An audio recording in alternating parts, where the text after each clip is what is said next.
सुप्रिया गटाला नव पक्षाचं नाव मिळालंय त्यानंतर अनेक प्रश्न उपस्थित झालेले आहेत कारण त्यांचं जे नाव मिळालंय ते राष्ट्रवादी शरदचंद्र पवार असं त्यांच्या पक्षाला नाव मिळालेलं आहे। पवारांच्या नावात चंद्र कसा आला असा प्रश्न उपस्थित होतोय कारण त्यांच्या पक्षाच्या नावातही शरदचंद्र असा उल्लेख आहे मात्र त्यांच्या सहीत चंद्र असा उल्लेख दिसत नाही। त्यामुळे शरद पवारांच्या नावात शरदचंद्र चंद्र हा शब्द कसा आला असे प्रश्न आता उपस्थित होत आहेत। आपल्या सोबत राजकीय विश्लेषक जयंत माइंडकर दूरध्वनीवरून जोडले गेले आहेत। जयंतजी, सुप्रिया गटाला जे आता नाव मिळालंय म्हणजे अर्थातच राष्ट्रवादी शरदचंद्र पवार असं हे आता पक्षाचं नाव असणार आहे।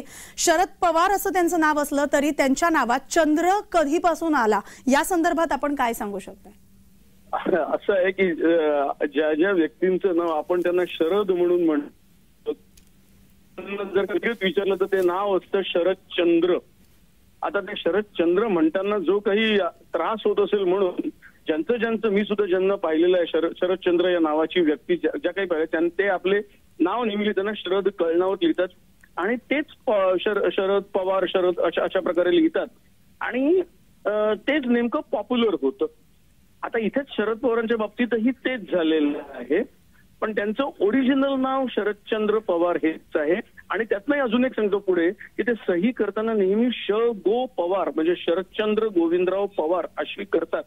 पण आता हे तुमचं म्हणणं बरोबर आहे की पॉप्युलर ते जर का शरद पवार या नावाने आहेत तर सुप्रिया गटाने सुद्धा हे सांगायला पाहिजे होतं की आम्हाला शरद पवार हेच नाव पाहिजे।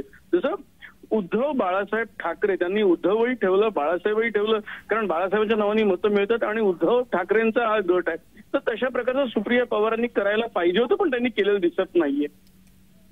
अगदी जयंतजी, आपण प्रतिक्रिया दिलीत आपल्याशी, आमच्याशी संवाद साधला त्याबद्दल आपले आभार।